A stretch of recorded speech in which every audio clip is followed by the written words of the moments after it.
Hey everybody, we are back with Why We Love Horror episode 13. It has been a while. The last time you saw us, we were talking Dead Heat with Bill. But today, got one of the ultimate horror movies. We got The Exorcist we're talking about. And I brought on someone that,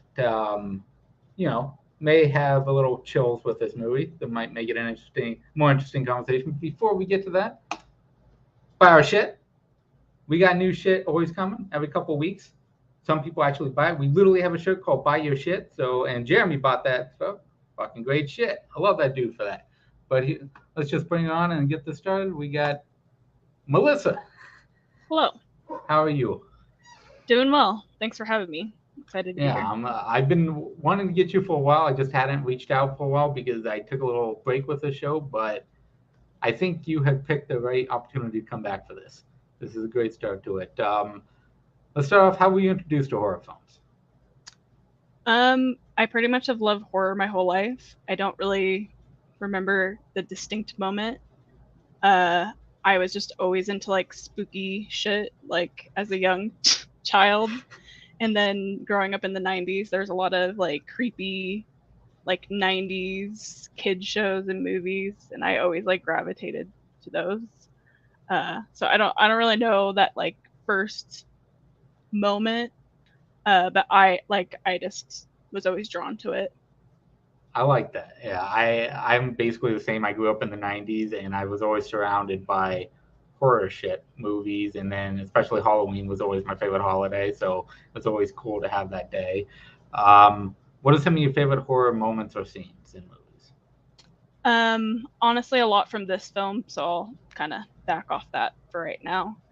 But just like in general, is what you're asking. Yeah, Um, Definitely from The Shining, the blood from the elevator scene, pretty iconic. But I really enjoy that movie in general and that scene.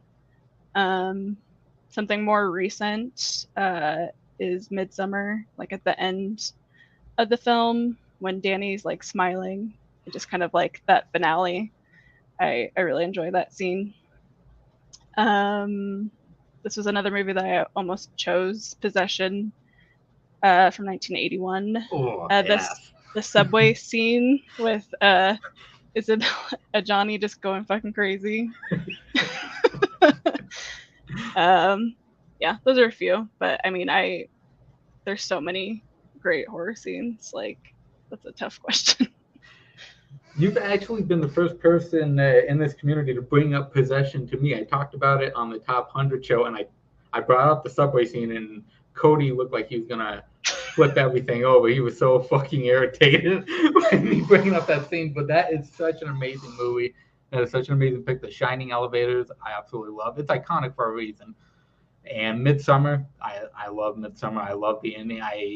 I loved going back to it just to see, especially the director's cut. The little shit he added in is amazing. Those are great picks for that for sure. I still have not seen the director's cut, even though I have it right here. Oh, I need I've to been wanting that I need to too. watch it, but I haven't seen the director's cut yet. Definitely check it out if you enjoy the movie. It adds quite a bit of like nice small extra shit in there. What would be your favorite decade of horror? Um, I mean, I think every decade has at least one great horror movie for sure, if not more than one. But if I had to choose, it'd probably be in between the 1970s or 80s. I feel like the 1970s was like very progressive in filmmaking in general. I feel like filmmakers kind of got to do whatever the hell they wanted, and some great things came from that, like The Exorcist. But the 1980s is like what I think of when I think of horror, just like cheese and just gory deaths and practical effects and things like that. So I guess 1980s if we're talking horror. Oh, I love that. That's right. Have you seen those In Search of Darkness documentaries on 80s On horror? is that on Shutter? Yes. Yeah, I think I have seen some of that or all of it. Did it come out a few years ago? Yeah, the first one came out, I think, like 2018, and the second one came out, I think, right before the pandemic hit, or it could have been right after, sometime in 2020. Yeah, I think I've watched them. I'd have to rewatch them though. I don't really remember, but I enjoyed them. It actually, they have a third one coming Okay. the beginning of next year, which should be really interesting. It's Bill. Hey, Oh, Bill. So I'm guessing this would probably be it, but gotta ask anyways. Do you have a favorite horror film? yeah.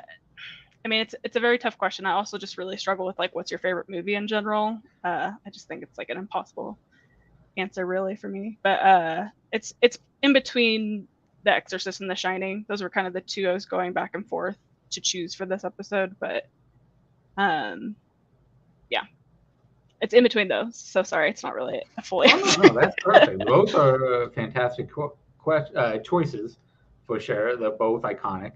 They both have great moments in it. Jack Nicholson is extremely amazing in The Shining. What about you? It is not. What's your favorite? My favorite horror film, 100%, is tied between Jaws and The Thing. Okay.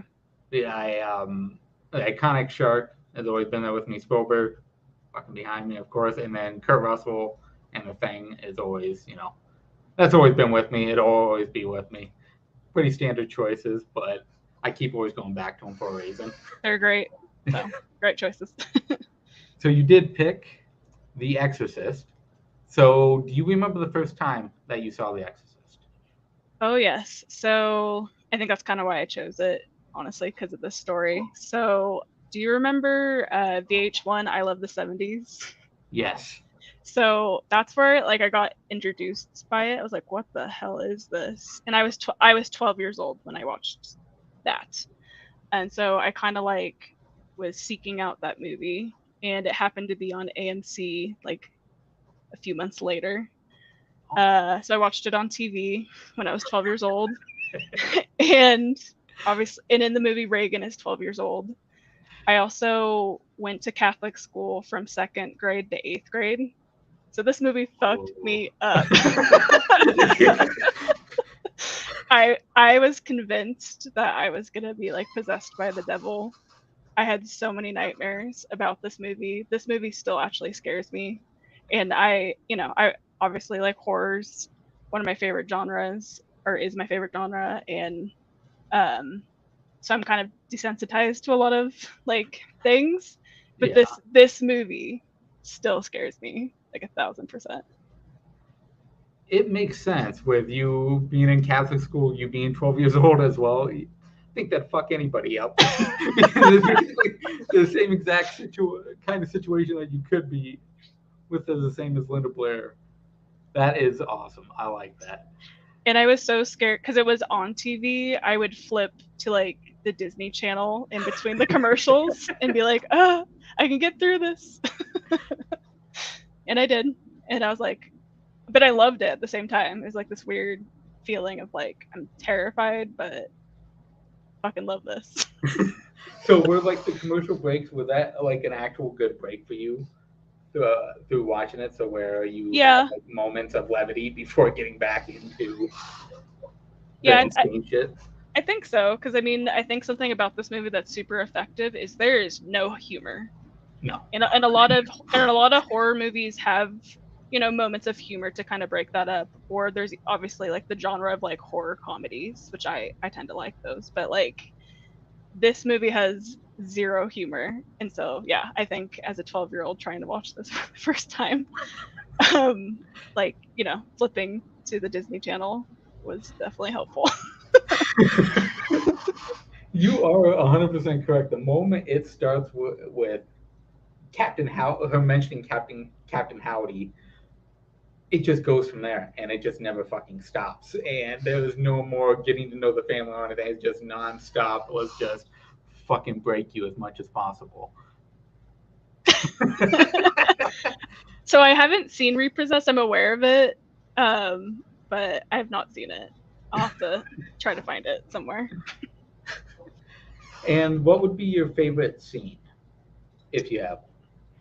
Okay, I'm probably gonna talk about a few.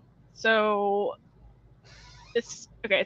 It's probably like the most fucked up scene, but I think it's the most like pivotal part of the film, which is Kinderman has just left kind of questioning Chris about the murder, and like Chris is just like, you can tell how overwhelmed she is. She's like, my daughter's like fucked up upstairs, like please leave, as this guy's like keeps questioning her and then even asks for her autograph because she's an actress, but like, and she goes upstairs, and then that's where shit like hits the fan, like literally, like that's when like the records are like, and all the shit's like flying in the room, and that's kind of when Reagan really turns, like, I guess full evil, if that's what you want to call it. But because like before that, there's still that kind of the progression of kind of where we are at the very end of the film. Yeah. And then it has the very disturbing scene of her masturbating with the cross, and then she slaps her mom, Yes. and then the practical effect of like the dresser coming at her. I think that scene for me is just so disturbing, and it's just so clear that, yeah, like that is not her daughter anymore. And she's like just in shock. I mean, I don't have children, but if like something like this was happening with my daughter, like I can't even imagine. Like, what the hell would you do? Like, Yeah.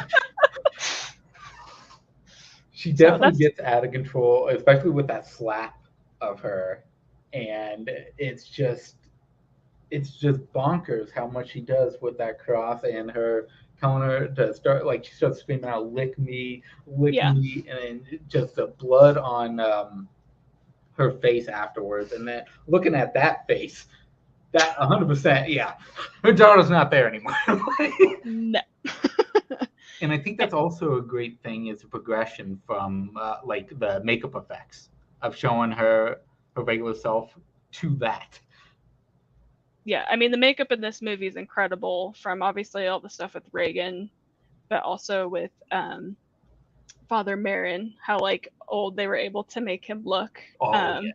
and like how effective it is still today, like the makeup. But um, I did look into this. Apparently, like best makeup for the Academy Awards wasn't a thing in 1973.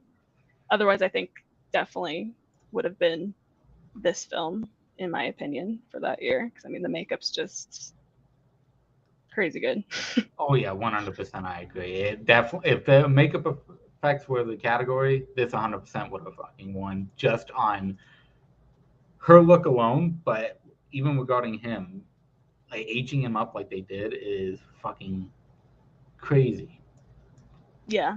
And then going back to that scene really quick, Yes. when she gets slapped, just kind of like behind the scenes, and you probably read up on this or saw this too, but that particular scene where like she gets slapped and kind of like falls to the ground, Ellen Burstyn actually like had a spinal injury. So like watching that scene is like pretty disturbing, because like Yeah. you just know she's like actually in pain from that fall. And obviously a lot of fucked up shit happened behind the scenes for this film. A lot of movies back in the day, Yeah. bad shit happened, but it produced great products, which is it worth it? I don't know. I don't know what the answer is to that. Probably not, but I don't know. Yeah, that's another conversation with like Stanley Kubrick and Shelley Duvall and stuff like that, what they used to be able to get away with back then. And does it give great art? Yes. Is it worth it in the end? Uh, questionable. Yeah.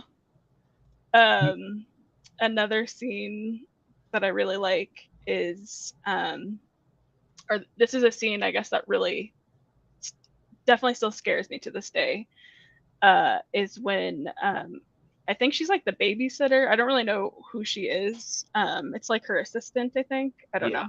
To Chris.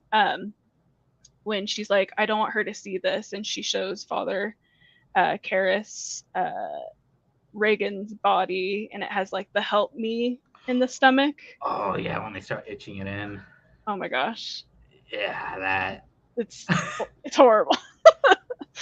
But amazing all at the same time. Oh yeah, 100%. Imagining that is your kid and just seeing it being etched in from inside, it's looking like it's being etched into help me is just fucking brutal. but the look of it is incredible, 100% for sure. Yeah. And then let's see. Let's go to just Linda Blair in general. What did you think of her performance as Reagan? I think her performance was fantastic. Now, we kind of all know she got pretty fucked up from this movie. I mean, how can you not? Yeah. Um, but again, I just think, yeah, her performance, even before all the demonic stuff, she's just such this sweet, innocent girl, and then it just gets progressively worse and worse and worse. And it's also just like these little things at the beginning, kind of hinting that something's not quite right. Like the Ouija board moves weird, and it's like, okay, that's not normal. Or just like her asking her mom, like, what's wrong with me? Um, it just like those little things that happen at the beginning, and it just, again, it progressively just manifests to this like demonic possession. That's fucking crazy. Yeah, I think with her, especially you bringing up how it actually fucked her up in her actual regular life. I remember reading that it was kind of the same situation with Taxi Driver and Jodie Foster, where she had a couple stalkers that really thought she may have been possessed. Like this movie got affected people so fucking much that they assumed this was fucking real. Like she could have been possessed. That the messing with the devil, the messing with exorcism and possessions and the Bible, and of course, like I wouldn't blame her for getting fucked up for having to experience all that put on as a child, because they have the same thing with like Jake Lloyd and Phantom Menace. When you are provided with all that stardom in a way, good and bad, it's going to have a negative effect on you for sure. Absolutely. And I mean, obviously a lot of the visuals from this movie are really disturbing, but the dialogue is just like so offensive and obscene. And especially like, obviously, like there's points in the movie where like her voice is like voiced over by somebody else, but she's still mouthing those words. She's still saying those words. And just as a 12-year-old, that is just so fucked up. One of the iconic lines that has always stuck with me, and I've actually used it in questions for trivia, is "Your mother sucks cocks in hell." Like it's just so fucking disturbing coming out of a 12-year-old, and of course the lick me and everything like that is just fuck. And speaking of the different voices for her, they had in that Leap of Faith doc, they brought up that Willem Freakin would also use different things to manipulate the sounds. Like for Pazuzu, he'd use a pig screaming and mix it with the person doing the voice, and it would be mixed together, and you can hear it. You can hear the fucking pig in there. And then like when at the beginning of the movie, when Marin finds a little statue of Pazuzu, you can hear a fly, faint fly. And I guess what they did was they had a fly in a bottle, and they put the actual microphone next to it, and they added that in with him looking at the statue. It was so interesting how he subliminally mixed it in just to fuck with people even more. Oh yeah. I mean, the sound design of this movie is incredible. One of my favorite like little facts is when she's doing the turn, the full head turn. The sound effect is an old leather wallet. Ooh, that's interesting. I like that. Which is like cool to think about. You're like, oh, but it like works so well. Yep, back to there. And I will say, this might be the only scene that takes me a little out of the film, just because it is a little fake looking, but it's still like 100% works for me, and I still think it's a perfect film. But like, if I had to give it like one critique, I guess, like it does take me a little out of the film. And obviously, if somebody were to really do that, like their head would fall off. yeah, one of their necks gone at that point. Because this movie is so grounded in reality. Like, I think that's what makes it really scary too. Is it's very a matter of fact. It's just like, yep, like it's this mom and her daughter just happens to be possessed, but then obviously it's like over the top once she is possessed. But I think that's why it works so well. I 100% agree. And then for, I guess, Father Karras. Interesting side note to Father Karras that I learned years ago is that Stacy Keach was actually hired to play Father Karras. They had him ready to go. And fucking Jason Miller. I don't know why I almost forgot his name. Jason Miller comes along and he goes to Willem Freak and he goes, I am this character. I want to play him. And Willem Freakin's going, can't fucking do anything about it. We've already hired Stacy Keach. He's in. And he goes, let me test for him and I will show you. And he goes, you know what? You come out on your own dime. We'll have you test for it. I'll give you the footage and you can go show your grandkids if all you want to. And he does it. And Willem Freakin looks at him and goes, God damn, he's fucking right. It's him. So he goes to the studio, and the studio thinks he's nuts because at this point, Jason Miller is nobody. Nobody knows who he is. So they go, you have Stacy Keach. What the fuck do you want with this guy for? And he goes, I'm telling you, this is the guy. So he goes, all right. So they end up paying Stacy Keach his entire amount for filming the movie, and they send him on his way, and they bring on Jason Miller. And I think it was a perfect choice because he is Father Karras. He's fucking incredible in this movie. The back and forth between him and his mother, the dream sequences where they mix in that shot of the subway of his mom coming up to the subway and then descending, basically like she's descending into hell. And just the way it fucks him up and how he battles between wanting to be a priest and not wanting it anymore. What do you feel how he did this, especially his later scenes with Reagan? Yeah, no, I was actually going to bring up the dream sequence too. That's one of my like favorite scenes in the movie. I think it's really well done. I like that there is no sound because I think a lot of times, I don't know about you, but like when I'm having a dream, like I don't always have like sound in my dreams. It's usually just kind of a lot of images. So I feel like that felt really realistic to like what a dream might look like, especially for him recently losing his mom. I like that there's a lot of ambiguity of like him and his mom's relationship.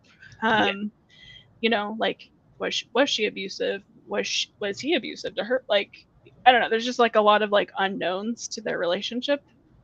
But obviously he's feeling a lot of guilt that you know she was found dead in her apartment or wherever she was living alone for a few days. But yeah, I think his performance in this film is great.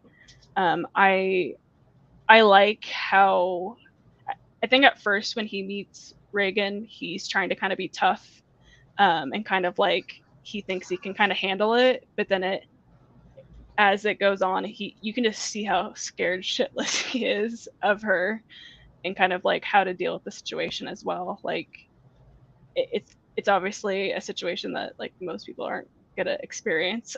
It's just like how would you handle it? And one of my favorite scenes is when he kind of is like taking a break. That's when Father Marin is killed. But when he kind of takes the break downstairs and he looks so like defeated and just kind of like scared and kind of regrouping, and Chris asks and says, do you think she's gonna die or something to that effect? And then he just automatically turns and like direct eye contact and is like no, and then he just heads back upstairs. It's like he knew what he needed to do like in that moment, that like okay, I need to sacrifice myself or I need to like get to business here. And I really like that scene.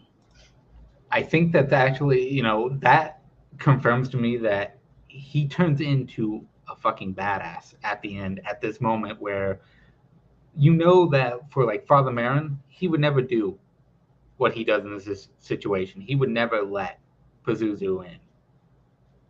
But Karras knows at that point that's the only way. He's like beating the shit out of her. He knows that unless he goes into him, it's over. So he lets himself be taken over. Now, do you? Because this is like I see both sides to it, so I'm curious, and it sounds like I kind of hear what your answer is. But do you think like he himself chose to jump out the window, or do you think the demon said like made him jump out the window and kill himself? Like, what do you? Where do you kind of land on that? Because I can see it both ways. You know, yeah, that is an interesting question. And I think it shows with that final him screaming out no, and he goes away from those eyes, and you just see him back as himself that he makes a choice. He Yeah. makes a sacrificial choice. He knows it's a sin to commit suicide, but he knows that's the only way to end this. So he does it, and he jumps out that fucking window into one of the most iconic fucking death scenes that you can have. It like he just shows how much power he did not have at the beginning of the movie to now having the ultimate power, and how it actually affected him personally, and how he was able to overcome everything he did with his mother, with everything, to actually make that choice at the end. Yeah, I'm in that camp too, especially because it's a little bit more positive. You don't want to think that like the demon won or whatever, but it's just something that is a little ambiguous, kind of. I don't know. I can see it be argued either way, but Which it comes to these iconic stairs, and the iconic stairs shot of both showing from both instances of him falling down those steps, going to this. I think having it pulled back like this is perfect to end on it right before it just cuts to them, everyone surrounding what happened to him, of just showing that blood stream right there, and he's just lying flat, and you hear Reagan screaming mother, and you see Chris going up the stairs to see what the hell happened. You see the broken window. It's, in a way, the relief for the audience that we finally needed, that he did sacrifice himself, but he did it for the greater good. totally. And I do like that scene, once Reagan is kind of like unpossessed and she's screaming mother, mother, and like Chris is hesitant. Like she doesn't run to her daughter right away. She's still scared of her, and she's like, she kind of is like sussing it out. She's like, is she all right? And then she kind of goes, and I think that was a smart move on the director's side of like kind of having that hesitation of like going to her daughter to console her. Because Oh, obviously she just 100%. went through this like super dramatic or traumatic thing, which I have a theory that that like the reason why this all happens to Reagan, and I know that in the extended cut or whatever you want to call it, because it's technically not the director's cut, I feel like. Yeah, no, it is basically extended scenes. Because like the theatrical cut is the director's cut. Yeah. Is what's his name? The writer. He Oh he yeah, he Flatley. yeah. He like wanted certain scenes to like be in the film, and it wasn't in the original film. But a theory I have is that that like the reason why this happens to Reagan is it's like a manifestation of her being sexually abused. I that's how I see the film. Because with her dad not being present, it's like why? It's never answered on the why. And my theory is that he was her abuser. And I think he's Captain Howdy because his name is Howard. And so like I think again it's just this manifestation of that horrible thing, and that's like the worst thing to happen to a child. So that's why this movie is just so terrifying and ugly, but I think it does a good job exploring those themes. But I never considered that, but that's really interesting. Now that I think about it, it does kind of add up, the things you said, that it could possibly be that. Like, that is a good theory for that, of the manifestation, especially the Howdy and Howard. That's pretty much right fucking there. Right? Because I'm like, why is his name Captain Howdy? Yeah. Like, obviously that's never answered either. But like, Yeah. that's the connection I made. I don't know. And then obviously like on the darker end of things, like people who are sexually abused can be really like sexualized, and obviously when she becomes possessed, she's really saying some explicit things, and obviously with the cross and all that. And then even before that too, when she urinates, a lot of times bedwetting or like urination without control is a sign of sexual abuse. So I don't know. And maybe this is a long shot, but that's my theory on the movie. That's not bad at all. Like when I rewatch this again, I'm definitely going to keep that in mind, because it does seem that it could be kind of valid there. So just a And different then, perspective. yeah. Then we brought up Father Merrin, and of course, when we bring up Father Merrin, we got to bring up this iconic shot Oh yeah. of the light through Reagan's window coming down on him. And look at, like, I looked this up. I read it in the documentary, and I looked it up to see the actual photo. But this image here was inspired by a painting called The Empire of Light that William Friedkin saw. And there was like one lamppost, so he goes, if I put Father Merrin by that lamppost, there it is. And then you see it and you go, this is one of the great fucking, not introduction shots because we've already seen them, but in a way, introduction to the house and to Reagan. Mm-hmm. It's a great introduction for him. Just that light shining through the window, the one light post, and everything else is pretty much black.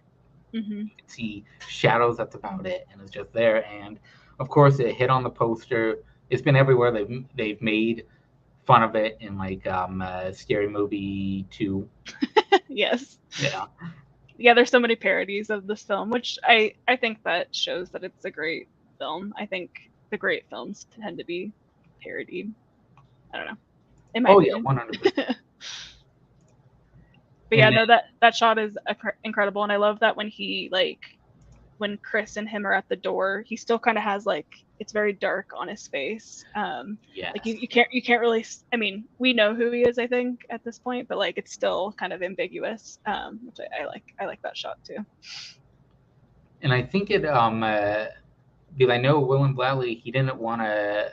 Well, he and William Friedkin wanted to keep the opening, but other people wanted to get rid of it. The prologue of Merrin in Iraq, they wanted to get rid of that, and he goes, "No, we need this. This sets up a lot of the stuff we see later on. We see the little medallion of is it Joseph? I think so. Yeah, I think it's Joseph. Like No, it's I can't remember. But they have that. They have the little statue, of course, that he finds. Yeah, Saint Joseph, I'd fact. Saint Joseph. Yeah, there we go. Yeah, I think it sets up so much to it. Like a lot of people don't talk about the opening. They always cut to just Chris and Reagan inside the home, but that scene says so much you need to about Father Merrin as well, and about what he's about to face himself. Yeah, no, I love the opening scene, and one of the scenes that I really like is when the clock just stops like in the background. It's so creepy. And like no, and there's that other guy in the room too, and it's like he doesn't even like really react to it, I feel like. But it was super creepy. And speaking of the clock, that was another thing that was in the dreams for Karras, that it's interesting because he never saw the clock himself, but it's in his dreams, so there's that connection. It's also during the dream sequence, the dog coming at the camera. It's basically like the dogs in Iraq. It's always that connection between Merrin and Karras, even though Karras has no fucking clue any of that has happened. He didn't experience it himself, but it's in his dreams with that small connection that I think it does really well. That William Friedkin puts in there in small doses. He never puts it in for long periods, just little shots, including the iconic shot of Pazuzu, that just small glimpse. And yeah, it's been played to death now to where everyone has seen it. But when you watch it for the first time, you just see that image pop up, and it's just there for like a frame or two, and then it's fucking gone. is so creepy and so disturbing. Yeah, I think in the theatrical cut, I think it's used a little bit better. I think in the extended cut, it's a bit much. Yeah. Especially the one I really don't like is when Chris is in I think it's the kitchen, and it's like kind of in the corner for like a half a Oh, second. yeah. That does not work for me. But yeah, I think with this particular image, I think a little goes a long way. Like I don't think it needs to happen a lot to be effective. And I agree. I think that's a big thing that I think the extended director's cut kind of suffered from is that it just went, we need to have more of this. Like that scared people, so we need to have more of it. And when less is always better. Oh yeah. The less you show of it, the scarier it's gonna be. And I think that gets into a good point here is what would you, I'm assuming you choose theatrical over directors, but knowing the differences, what do you like or dislike about each one? Yeah, it's an interesting question because I grew up watching the extended one because that was the one that was on TV. So like I've seen that version more, and obviously, probably for a lot of people, the part I really like in that one is the spider crawl because that's terrifying. Yes. Uh, when I was watching the theatrical one last night, kind of just refresh my mind, and I forgot that scene is not in the theatrical one. So I kept rewinding. I was like, did I miss it? Because I know it's a pretty quick scene. Like it doesn't doesn't take a long time. Uh, but I realized that it's not in that version. So I mean I think that in the theatrical, if that were to be added to the theatrical one, that's what I would prefer. Otherwise, I don't really need any of the other scenes. I kind of do like the scene of Father Karras and Marin kind of talking about like why this girl like that conversation. Oh, Um, yes. I think it's one of those things where I can see both sides to it. It gives us a little bit more information to the why, I guess, versus the theatrical cut. I mean, they're just sitting there looking exhausted and kind of silence. And I think that's really effective too. So I can live with it or without it personally. But I think I prefer the theatrical cut a little bit more. Sorry, that was a I agree long-winded with answer. you. Oh, yeah, I agree with you on that because I think this would be the scene that if I was to choose any scene from the extended to add, this Yeah. would probably be it because it's a fun, quick scene that just shows how insane the demon has had at this point, and also that conversation. Yeah, I could take it or leave. Like it's nice to have that extra little bit there to kind of Mm-hmm. go, hey, it's a little explanation for why this is happening. But I also see why of them just sitting there exhausted that actually works as well, because both of them work in their own separate ways, in good and bad. But yeah, I prefer also the theatrical. I've seen the extended more, I think, as well, because like you, it was on TV a lot. So that was the one I gravitated towards because it's always there. But yeah, the theatrical I think does rule over the extended for sure. Yeah. Because I felt like The Exorcist was always on AMC. Like after that I Love the 70s episode, I swear it was just always on after that, or at least I like recognized it more or something.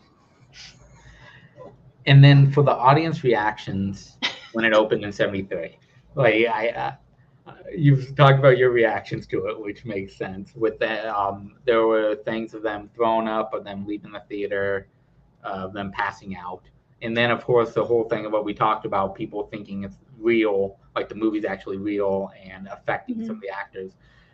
Um, do you think they were valid? Like the reactions of like throwing up, not like attacking the actor. Yeah, that's just like stupid of a question to ask. But like the other like passing out of considering also the scariest movie ever made. Because that was a big moniker that's still to this day. We're on some of the promotional material and stuff like that. Do you think both of those kind of hold up today? So do I think the audience reactions were valid?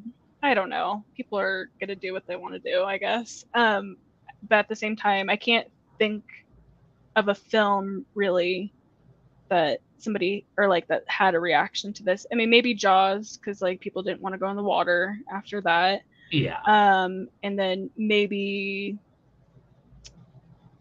what am I thinking of? Or the Blair Witch Project. At least that hype of like it being real or Oh whatever. But I feel like with that one, it was more like, okay, it's not that scary, at least in my opinion.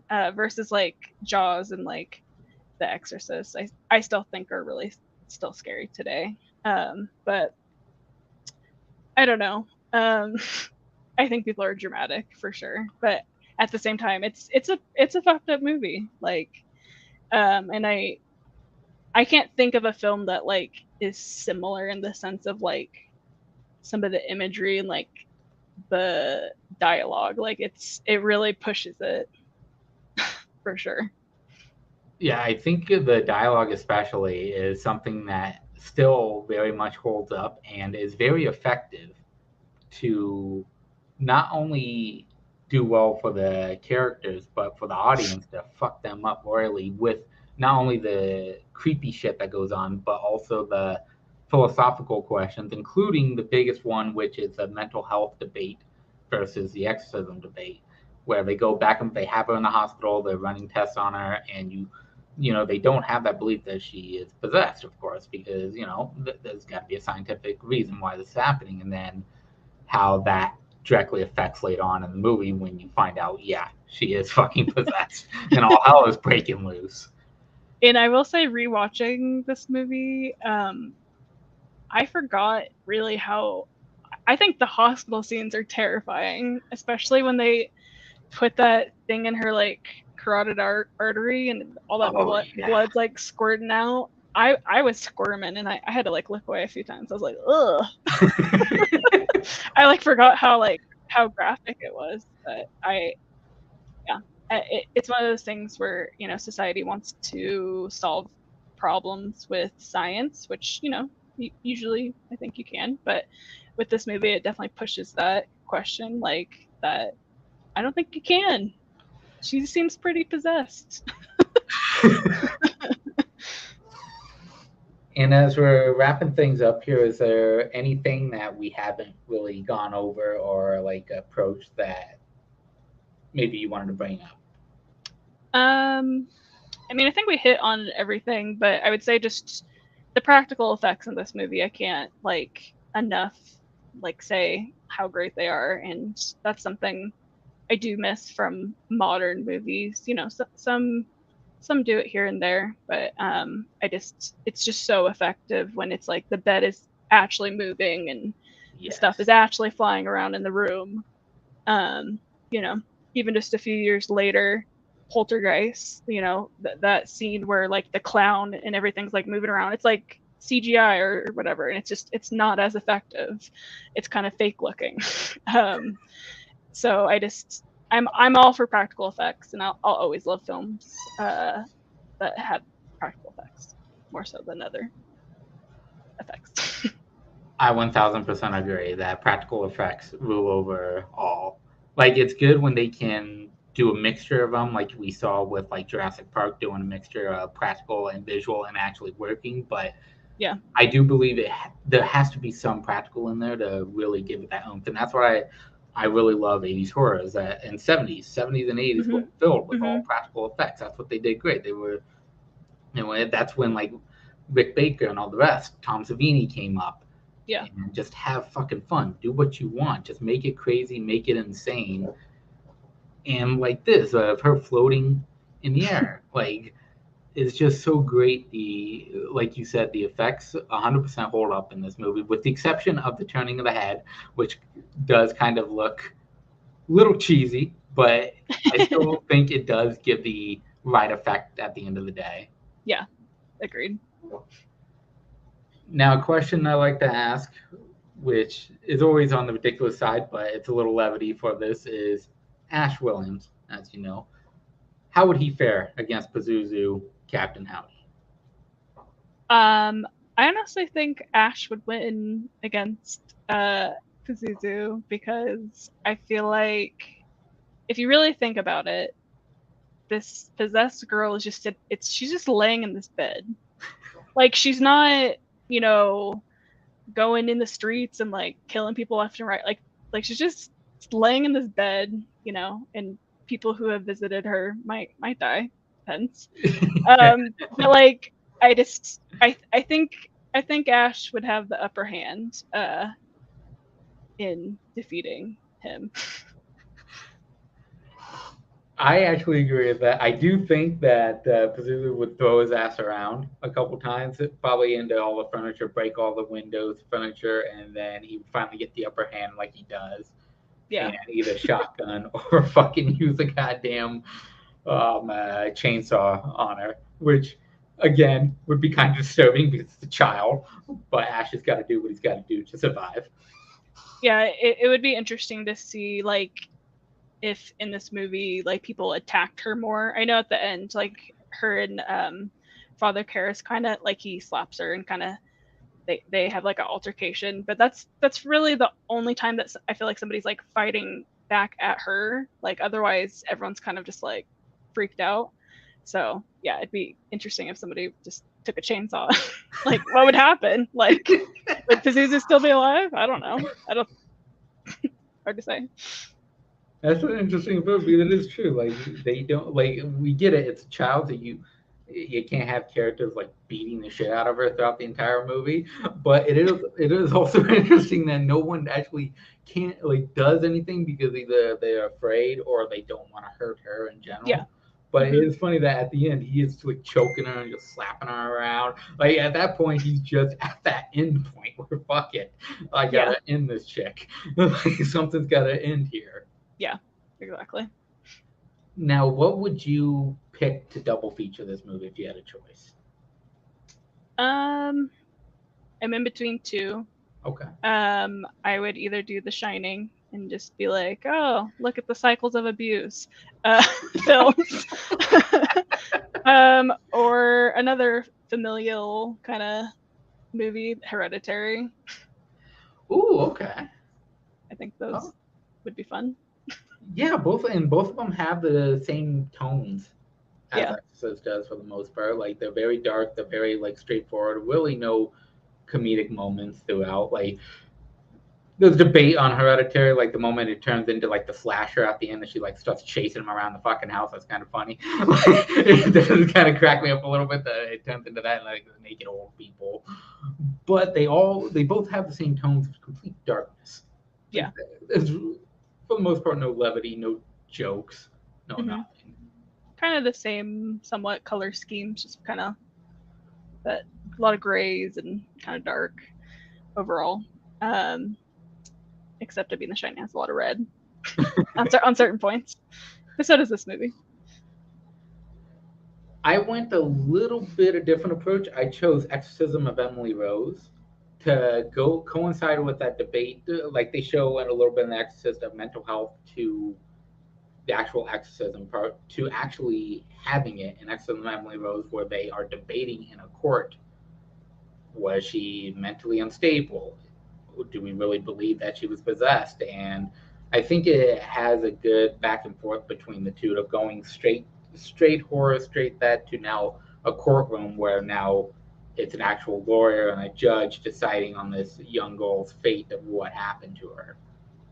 Yeah, actually, I haven't seen that movie. I've heard generally good things about it, but I've actually never seen it. Yeah, for the most part, it's a good movie. There's certain things that I think could be trimmed here and there, but for the most part, I really enjoy it. So I think, yeah, if you haven't checked that out, definitely check that out. Definitely check out, if you have not seen it, Shining and fucking Hereditary. Rewatch it if you need to. Both of those are great movies, and I think both of them go well with The Exorcist, so it was a great choice. Awesome. And thank you so much for being on. This has been amazing. Yeah, I'm thanks for gonna having me. Oh yeah, yeah. And I want to have you back eventually for sure. We'll pick another movie for you to really delve your teeth into. Because I really enjoyed this, and I'm gonna be doing this more regularly. So I'm gonna try it weekly. I got a couple other guests lined up. I got Cody and Nazario coming on sooner or later, and then Aaron is gonna be coming on to talk movie in a couple of weeks. Interesting guests. We got more shit on the video store coming. Late shift at the video stores on Fridays. Check that out live at 8:30 p.m. Eastern. We got a new show premiering soon, and then me and Nazara are going to be coming back to do our random shit that we do. So everyone, go check that out. Melissa, thank you again for being on. I can't wait to have you on again. Everyone that watches this, thank you so much. I really appreciate it. I'm going to be bringing on an intro and an outro video thing probably on the next one because I ran through all my free trials. So I got to try new shit to find YouTube videos. But thank you again. We will see you